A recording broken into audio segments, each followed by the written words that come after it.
சூரா கஹ்ஃப் வந்து ஜும்மா நாள்ல காலையில் ஓதுவது சிறந்ததா மாலையில் ஓதுவது சிறந்ததா?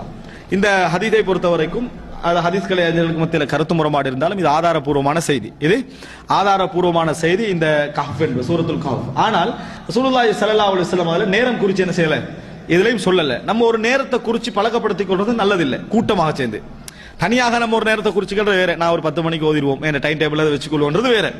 ஆனால் இன்றைய மக்களுக்கு எப்படி பழக்கமாயிட்டுன்னா ஜும்மாவுக்கு வந்தா சூரத்துல் கஹ்ஃப் ஓதுற சுன்னத்து மாதிரி ஆகிட்டு பள்ளியில வைத்து இப்ப மக்களுடைய சிந்தனையில் ஒருத்தர் ஹதீஸை பார்க்காம அதை பார்த்தாருன்னா மக்கள் எப்படி வழங்குவாங்கன்னு சொன்னா ஜும்மா நேரத்தில் ஜும்மாவுக்கு முன்னால சூரத்துல் கஹ்ஃப் ஓதுவது சுன்னா அப்படின்னு நினைப்பாங்க. ஆனா ஹதீஸ்ல அப்படி டைம் வரல. மக்ரிபுக்கு முன்னால வரைக்கும் என்ன செய்யலாம், சூரத்துல் கஹ்ஃபை நாம எந்த நேரத்திலையும் ஓதிக்கொள்ளலாம். அதுக்கு எந்த விதமான தடையும் இல்லை. குறிப்பிட்ட நேரம் என்றது இல்லை. நம்ம தனிப்பட்டதே ஒரு குறிப்பிட்ட நேரம் வைத்துக்கொள்ள தவறு கிடையாது.